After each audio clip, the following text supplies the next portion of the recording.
जैसा कि पहला चैप्टर हम जानते हैं वास्तविक संख्याएं, जिसे हम रियल नंबर्स के नाम से भी जानते हैं। तो चलो इसको देखने से पहले हम थोड़ा जो है नंबर सिस्टम यानी संख्या पद्धति के बारे में देखते हैं। संख्या पद्धति यानी जिसे हम नंबर सिस्टम के नाम से भी जानते हैं।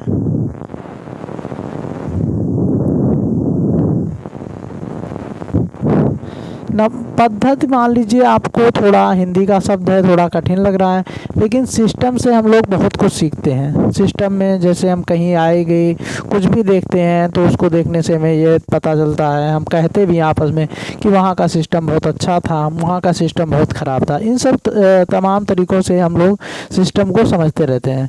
तो सिस्टम यानी एक पद्धति। तो संख्या पद्धति में हम संख्याओं के बारे में समझेंगे। संख्याओं के बारे में जैसे पहला हमारा आता है समृद्ध संख्याएं। समृद्ध संख्याएं जो हैं जिसे हम कॉम्प्लेक्स नंबर बोलते हैं इंग्लिश में।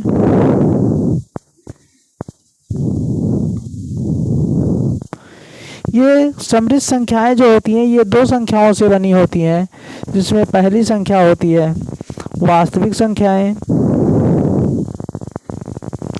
जिसे अंग्रेजी में बोलते हैं रियल नंबर्स,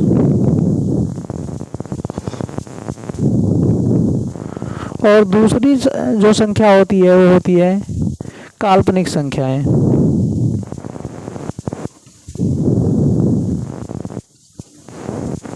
जिन्हें अंग्रेजी में बोलते हैं इमेजिनरी नंबर।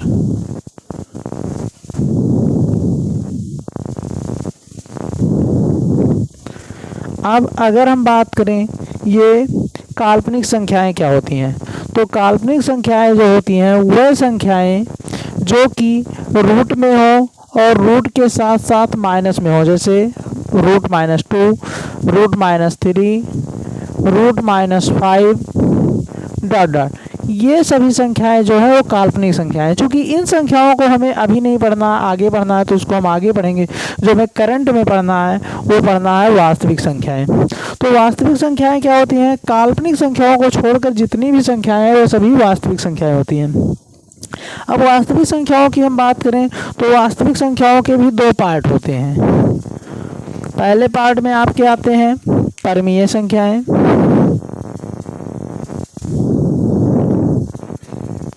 परमीय संख्याएं यानी रेशनल नंबर।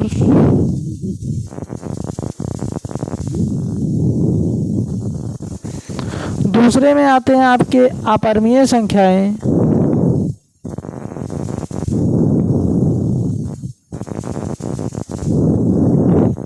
यानी इरेशनल नंबर।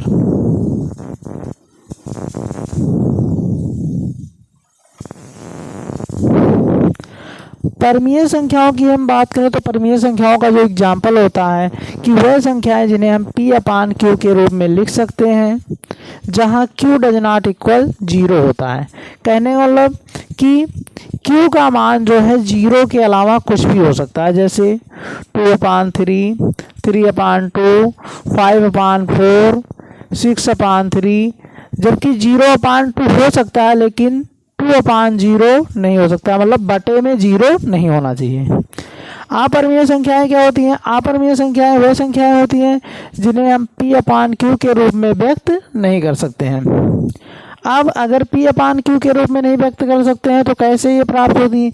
ये संख्याएं हमें रूट में प्राप्त होती हैं, जैसे √2, √3, √5, √7 ...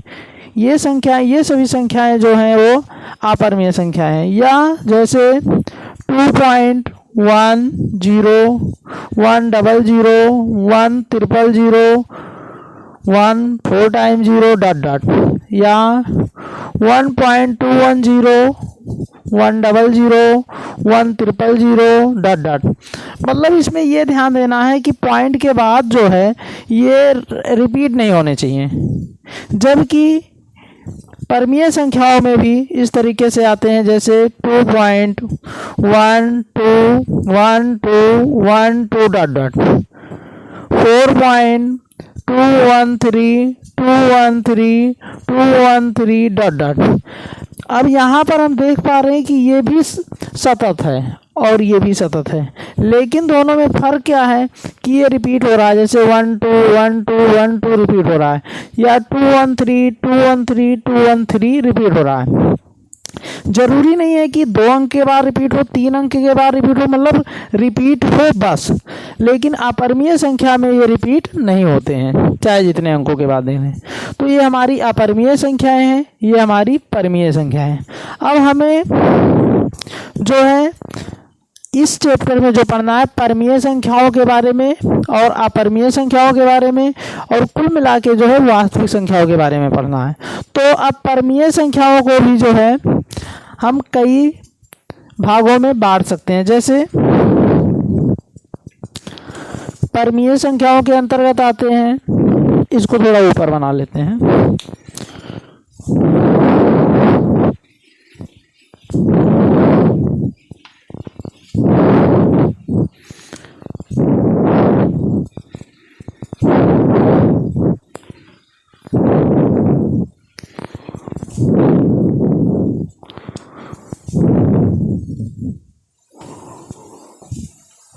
परिमेय संख्याएं, परिमेय संख्याओं को भी जो है कई भागों में बांटा गया है। जैसे पहला आपका है प्राकृतिक संख्याएं,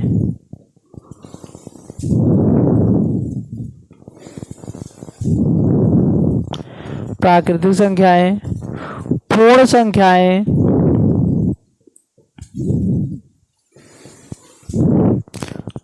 पूर्णांक,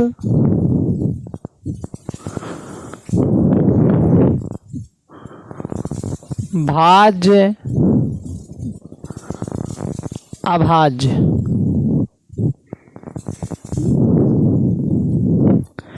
अब प्राकृतिक संख्याएं क्या होती हैं? वह संख्याएं जो गणना के लिए प्रयुक्त की जाती हैं या गणना के लिए प्रयुक्त की जाने वाली जितनी संख्याएं हैं वो प्राकृतिक संख्याएं हैं।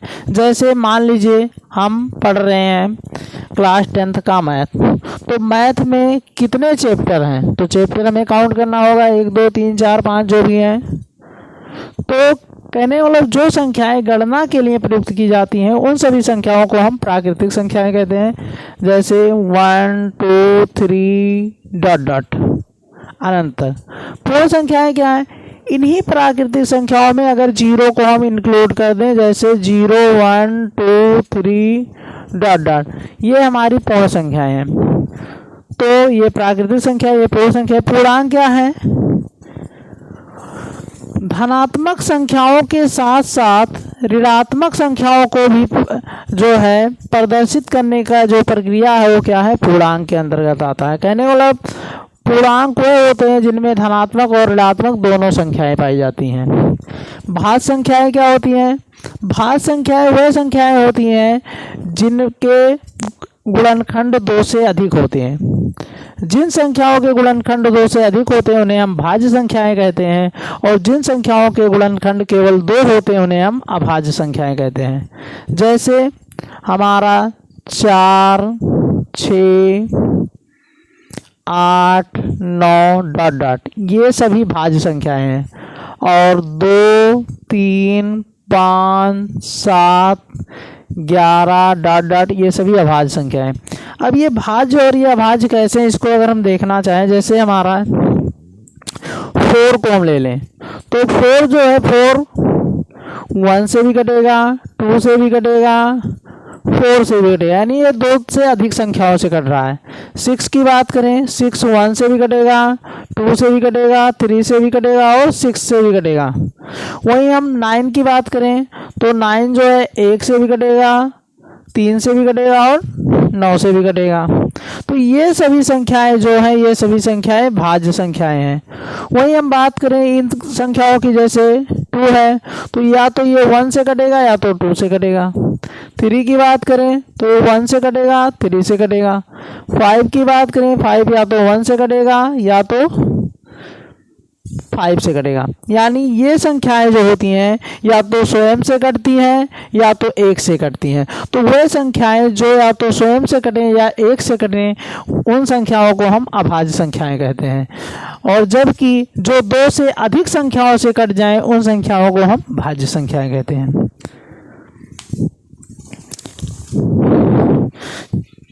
ये तो था बेसिक। अब हम लोग चैप्टर में आते हैं। चैप्टर में जो है वास्तविक संख्याओं के अंतर्गत हमें पढ़ना क्या है।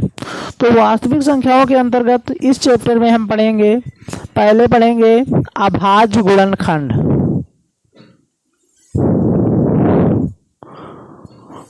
उसके बाद में पढ़ेंगे हम एचसीएफ एंड एलसीएम, उसके बाद में हम पढ़ेंगे भाज्य संख्याएं। तो हम लोग जैसे अभाज्य संख्याओं का गुणनखंड, अभाज्य संख्याओं का गुणनखंड का मतलब जैसे आपको दिया हो 144, अब इनको अभाज्य गुणनखंडों के रूप में लिखना है। तो अभाज्य गुणनखंडों के रूप में लिखने के लिए जैसे हम इसका पहले जो है फैक्टराइज कर लेंगे। तो 2 7 जा 14, 2 2 जा 4, 2 3 जा 6, 2 6 जा 12, 2 1 जा 2, 2 8 जा 16, 2 9 जा 18, 3 3 जा 9 और 3 1 जा 3। ये आप लोग थर्ड फोर्थ से ही करते आ रहे हैं। तो अब इन्हीं संख्याओं को हम लिख लेंगे कि 144 को हम लिख सकते हैं 2 × 2 × 2 × 2 × 3 × 3, या इसको हम दूसरे तरीके से लिख सकते हैं, 2 का जो है मल्टीपल 4 टाइम हो रहा है, यानी 2 टू दी पावर 4 × 3 का स्क्वायर। कभी कभी ऐसा भी बोल लेता है कि 144 के अभाज्य गुणनखंडों की घातों का योग कितना होगा। तो घातों का योग मतलब ये 4 और ये 2, तो ये दोनों मिलाकर इसके घातों का योग हो जाएगा 6। इसी तरीके से और भी पूछे जाते हैं, जैसे आपको दे दिया जाए 256, तो इसका भी हम कर लेंगे। 256 का भी अभाज्य गुणनखंड 2 1 जा 2, 2 2 जा 4, 2 8 जा 16, 2 6 जा 12, 2 4 जा 8, 2 3 जा 6, 2 2 जा 4, 2 1 जा 2, 2 6 जा 12, 2 8 जा 16, 2 4 जा 8, 2 2 जा 4 और 2 1 जा 2, यानी कुल मिला के कितनी बार 2 2 4 2 6 2 8, यानी इसे हम लिख सकते हैं 2 × 2 × 2 × 2 × 2 × 2 × 2, कितनी बार हुआ 1 2 3 4 5 6 7, एक बार और। तो कुल मिला के इसे लिख सकते हैं 2 टू दी पावर 4।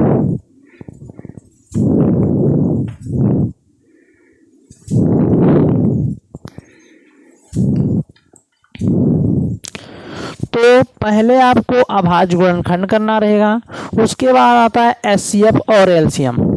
तो एचसीएफ और एलसीएम कैसे लेना है,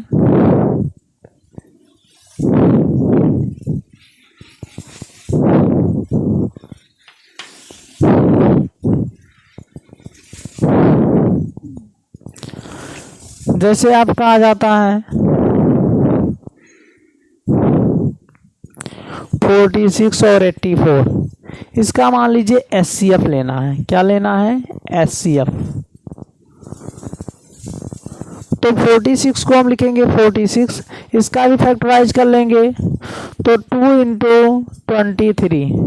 84 की हम बात करें तो 84 को हम लिखेंगे 2 2 जा 4, 3 जा 12, 7 जा 84। अगर आपको ऐसे नहीं आ रहा है तो आप ऐसे कर लीजिए 84, 2 4 जा 8, 2 2 जा 4, 2 2 जा 4, 2 1 जा 2, फिर 3 7 जा 21, 7 1 जा 7, यानी 2 × 2 × 3 × 7। तो इस प्रकार आ जाएगा। अब इसका एचसीएफ ज्ञात करना हो तो एचसीएफ यानी देखेंगे कि दोनों में कॉमन क्या हो रहा है, दोनों में जो मिलता है वही क्या हो जाता है, एचसीएफ हो जाता है। तो केवल 2 मिल रहे हैं, इसलिए इसका एचसीएफ बनेगा 2। उसके बाद में इसी प्रकार और क्वेश्चन आते हैं।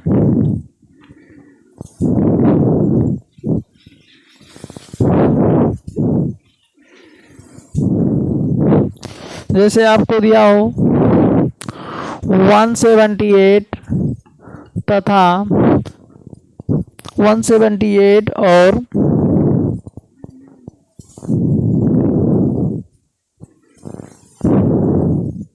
78 तथा 182 का मासा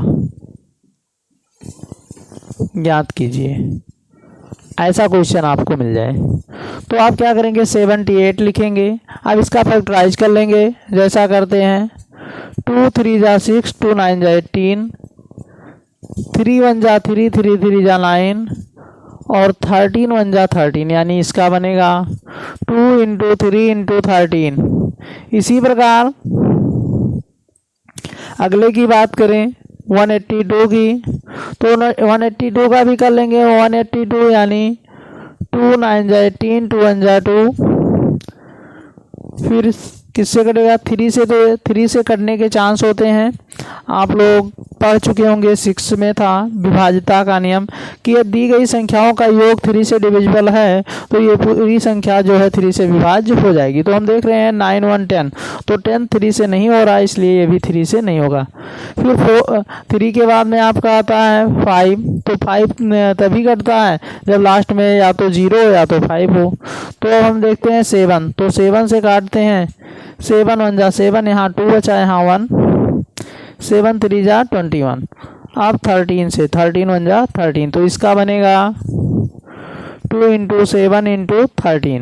अब इसके मासा की बात करें तो इसका मासा होगा, देख रहे हैं इसमें कॉमन क्या क्या मिल रहा है, जैसे दोनों में जो है 2 और 13 मिल रहा है, तो इसका मासा जो होगा 2 × 13 यानी 26, इसका मासा हो जाएगा।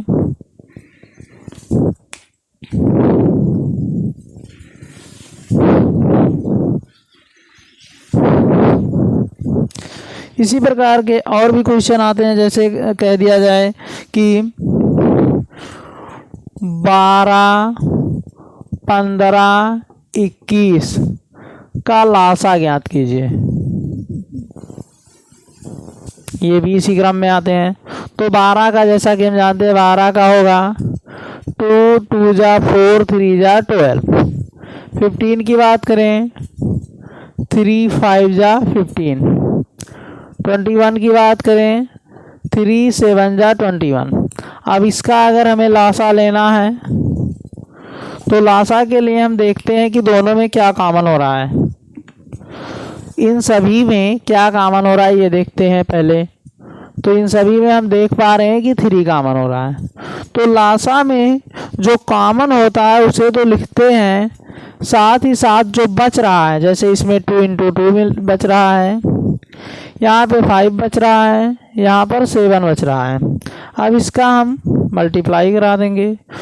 3 2 जा 6, 6 2 जा 12, 12 5 जा 60 और 67 जा 420।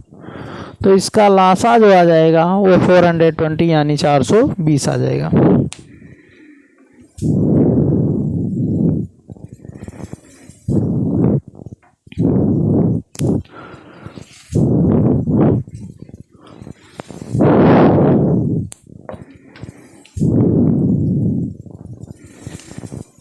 इसी प्रकार आपको ऐसे भी क्वेश्चन आ सकते हैं 15 18 तथा 24 का लासा ज्ञात कीजिए। तो 15 को हम लिखेंगे 3 × 5, 18 को लिखेंगे 2 × 3 × 6, 2 3 जा 6, 6 3 जा 18, सॉरी 2 3 जा 6, 6 3 जा 18। 24 की बात करें तो 2 2 जा 4, 2 जा 8, 3 जा 24। अब इसका लासा हमें लेना है।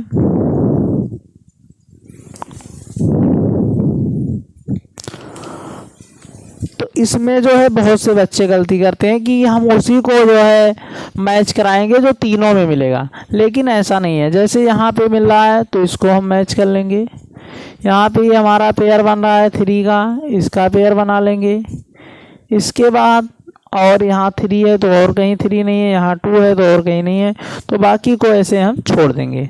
तो जैसा कि हम देख पा रहे हैं इन सभी में पहले तो 3, फिर ये 2 का पेयर बन रहा है, फिर हमारा जो ये बच रहा है, जैसे यहाँ पर 2 बच रहा है, यहाँ भी 2 है, ये 2 लिख लेंगे, फिर ये 3, फिर ये 5 लिख लेंगे। कहने का मतलब कि पहले हम पेयर बनाएंगे, तो जो पेयर बनेंगे पहले पेयर को लिखते हैं, उसके बाद में जो बचते हैं उन सभी को लिख लेते हैं। तो जैसे 3 2 जा 6, 6 2 जा 12, सॉरी 2 बार मल्टीप्लाई का सिंबल लग गया था। 3 2 जा 6, 6 2 जा 12, 12 2 जा 24, और 24 3 जा 72, और 72 5 जा, तो 72 5 जा, 5 2 जा 10, और 5 7 जा 35 और 36, यानी इसका जो लासा आ जाएगा वो 360 प्राप्त हो जाएगा। अब ये हम लासा और मासा अलग अलग देख चुके हैं, लेकिन अलग अलग भी आता है और कभी कभी आता है कि जो है इनका लासा और मासा निकालिए तथा उनमें संबंध स्थापित कीजिए। जैसे आपको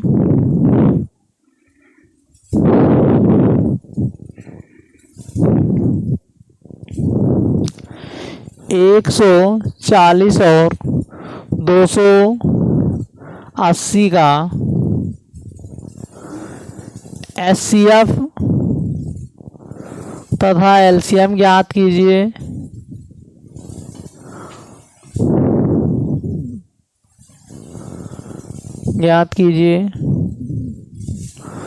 तथा दिखाइए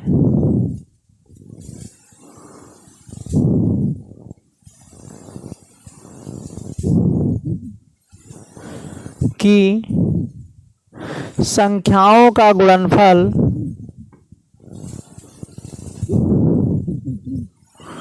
बराबर HCF इंटू LCM, ये दिखाना भी है। तो हम क्या करेंगे,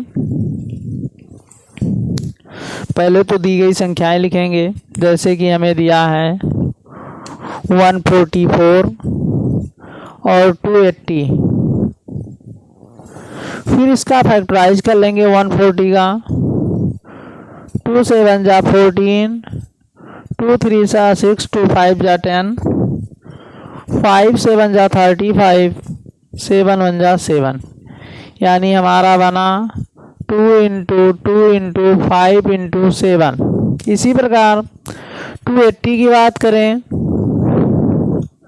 2 1 जा 2, 2 4 जा 8, 2 7 जा 14, 2 3 जा 6, 2 5 जा 10, 5 7 जा 35, 7 1 जा 7, यानी 2 2 2 5 7, यानी 3 टाइम 2 और 5 और 7। अब HCF की बात करें तो पहले हम देख रहे हैं इसमें कौन कौन सा पेयर बन रहा है। एक पेयर 2 का, एक पेयर 2 का, एक पेयर 5 का, एक पेयर 7 का, यानी जो हमारा बनेगा वो बनेगा 2 इंटू 2 इंटू 5 इंटू 7, यानी 2 2 जा 4, 4 5 जा 20, 27 जा 140। LCM की बात करें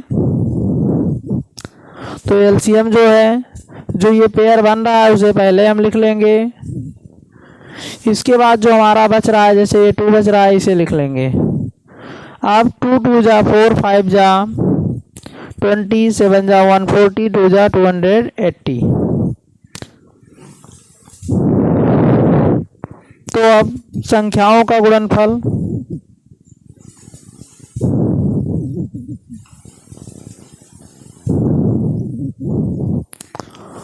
140 280, इन दोनों का मल्टीप्लाई करा देंगे। तो जब भी मल्टीप्लाई करते हैं और इसमें जीरो मिलते हैं तो जीरो को हम पहले वैसे लिख लेते हैं, जैसे 1 और 1, 2 जीरो है, 2 जीरो लिख लेंगे। फिर 14 8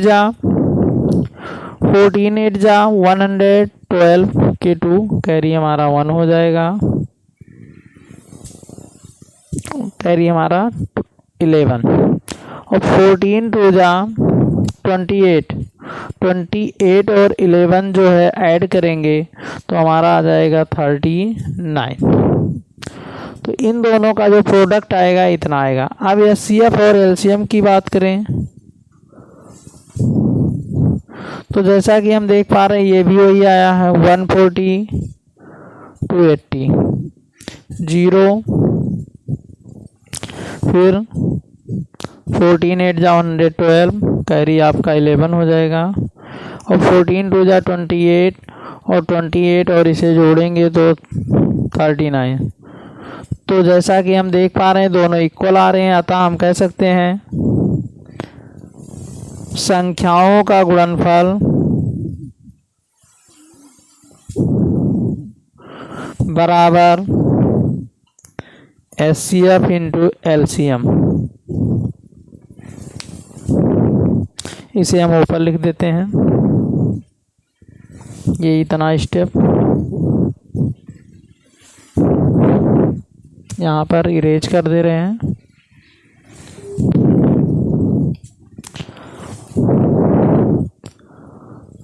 एचसीएफ इंटू एलसीएम की बात करें तो एचसीएफ 140 280 मल्टीप्लाई कराएंगे 0 0 ये पहले हो जाएगा, 14 8 जा 112, कैरी 11, 14 2 जा 28 और 11 39। तो जैसा कि हम देख पा रहे हैं दोनों प्रोडक्ट सेम आ रहे हैं, तो हम कह सकते हैं कि संख्याओं का गुणनफल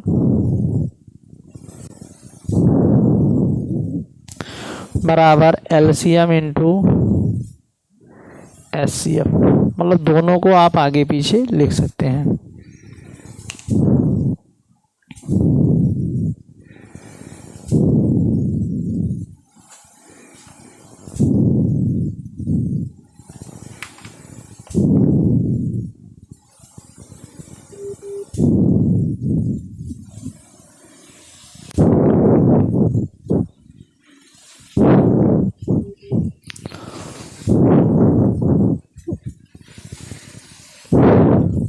कोइंसिडेंटली जो है हमने जो संख्याएं चूज की उसका वही एचसीएफ और एलसीएम प्राप्त हो रहा है। तो थोड़ा हम चेंज करके देखते हैं, जैसे कुछ संख्या हम चेंज कर ले रहे हैं।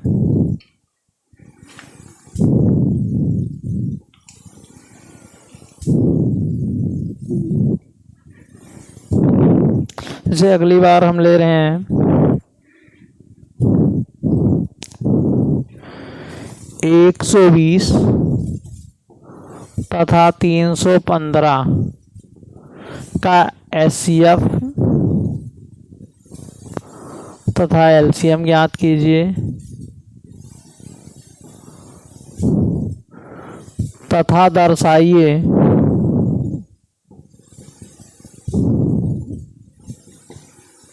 कि संख्याओं का गुणनफल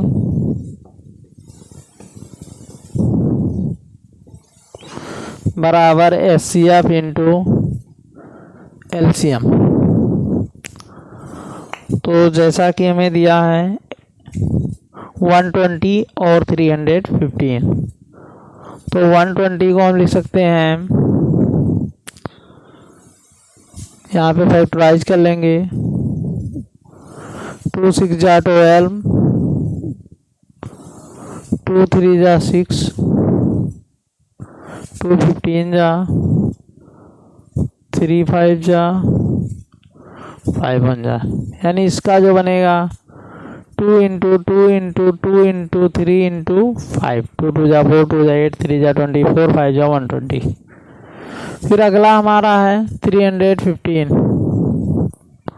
इसे 3 से डिवाइड करेंगे, 3 1 जा 3 0, 3 5 जा 15, फिर 3 3 जा 9, 3 5 जा 15, 5 7 जा 35, फिर 7 1 जा 7, यानी 315 को हम लिख सकते हैं 3 इंटू 3 इंटू 5 इंटू 7।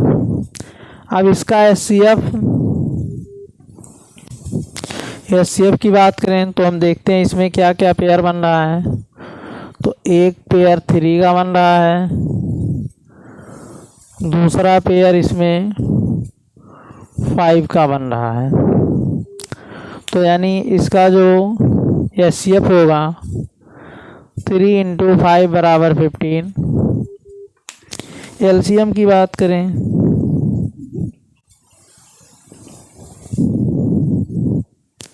तो LCM हो जाएगा, जो पे कॉमन हो रहा है वो तो हम पहले लिखेंगे 3 और 5, और इंटू जो बच रहा है, जैसे 2 2 2 बच रहा है तो 2 × 2 × 2, और यहाँ पर जो है बच रहा है 3 और 7, 3 × 7। अब इन सभी का जो है मल्टीप्लाई करा देंगे। 3 5 जा 15, 15 2 जा 30, 30 2 जा 60, 60 2 जा 120, 120 3 जा 360, और 360 × 7 कराएंगे तो हमें प्राप्त होगा कुछ 700, 7 6 जा 42 के 2 कैरी हो जाएगा आपका 4, 7 7 जा 49, और 4 जो है आपका हो जाएगा 53। ये आपका LCM आ जाएगा। अब हमें दिखाना जो है संख्याओं का गुणनफल, तो संख्याओं का गुणनफल बराबर संख्याएं हैं 120 × 315, इसका उड़ा कराएंगे तो आपको पहले भी बता चुके हैं कि अगर 0 रहता है 0 को ऐसे हम लिख लेते हैं। 12 5 जा 60 के 0 कैरी 6, 12 1 जा 12, 6 18 के 8 कैरी 1, और 12 3 जा 36 और 1 37, ये इतना आ जाएगा। अब HCF × LCM करते हैं, तो HCF हमारा आया है 15 और LCM हमारा आया है 5320। यहाँ पे करेंगे 0 है 0 तो ऐसे लिख लेंगे। 15 2 जा 30 के 0 कैरी 3, 15 3 जा 45 और 3 48 के 8 कैरी 4, 15 5 जा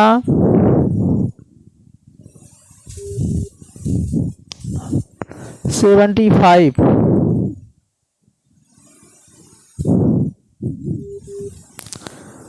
75 और 4 79। गलती हो रहा है कहीं यहाँ पे,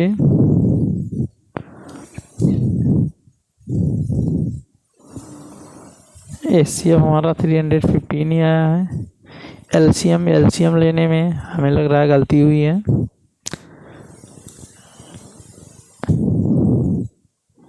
यहाँ पर 3 और 5 तो हो गया,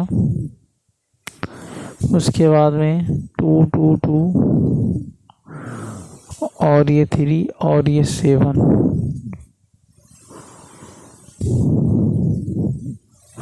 उड़ा कराएंगे।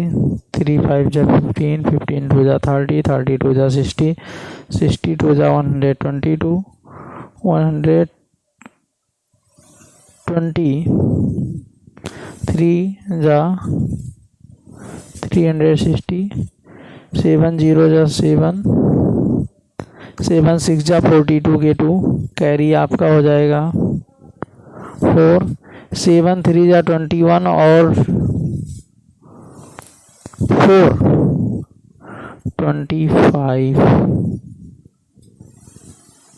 सॉरी, यहाँ पे मिस्टेक हो रहा था, यहाँ पर हम लिखेंगे 250। अब हम मल्टीप्लाई कराएंगे। 15 0 जा 0, 15 2 जा 30 के 0 कैरी 3, 15 5 जा 75 और 3 78 कैरी हो जाएगा हमारा 7, और 15 2 जा 30 और 7 ये हो जाएगा 37। यहाँ पे मिस्टेक हो रहा था। तो अब हम देख पा रहे हैं कि जो संख्याओं का गुणनफल आया है वो HCF और LCM के गुणनफल के बराबर है। यानी हम कह सकते हैं अतः संख्याओं का गुणनफल बराबर HCF × LCM। ये हमारा प्रूफ हुआ। इसके बाद में कुछ क्वेश्चन ऐसे भी आते हैं, ये तो आए ही, इसमें इस प्रकार के क्वेश्चन भी आ जाते हैं कि आपको संख्या दी है, एचसीएफ और एलसीएम में से कोई एक दिया है, आपको दूसरा ज्ञात करना है।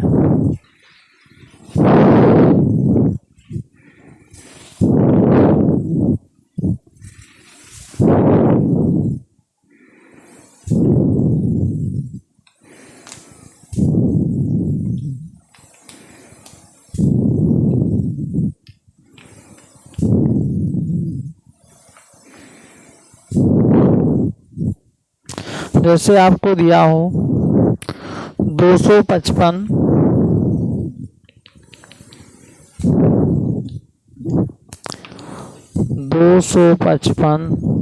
तथा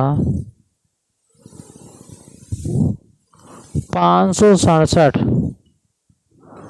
का मासा, 255 तथा 567 का मासा आपको दिया है 51। तो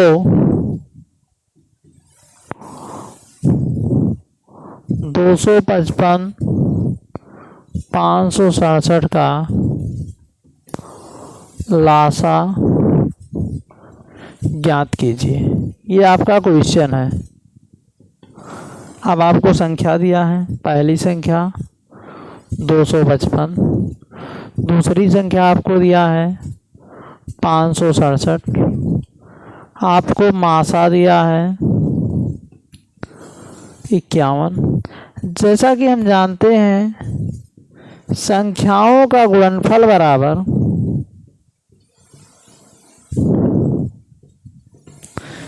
एचसीएफ इंटू एलसीएम।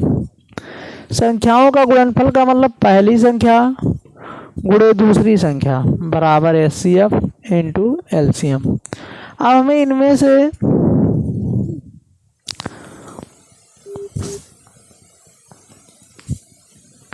पहली संख्या 255, दूसरी संख्या 567, एचसीएफ हमें दिया है 51, एलसीएम हमें फाइंड करना है। तो ये इस तरफ मल्टीप्लाई हो रहा है, इधर जाएगा क्या हो जाएगा डिवाइड। तो चाहे इसे हम आगे लिख लें, एलसीएम बराबर 255 इंटू 567 अपान में 51। देखते हैं, इसे काट देते हैं।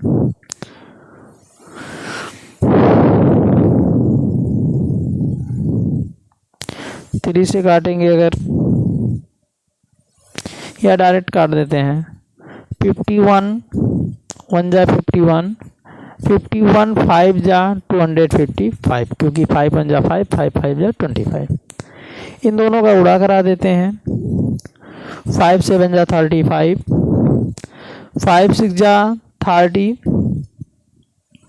और 3 जो है 33 हो जाएगा। 5 5 जा 25 और 3 28, यानी एलसीएम जो हमें प्राप्त हुआ वो प्राप्त हुआ 2835। धन्यवाद।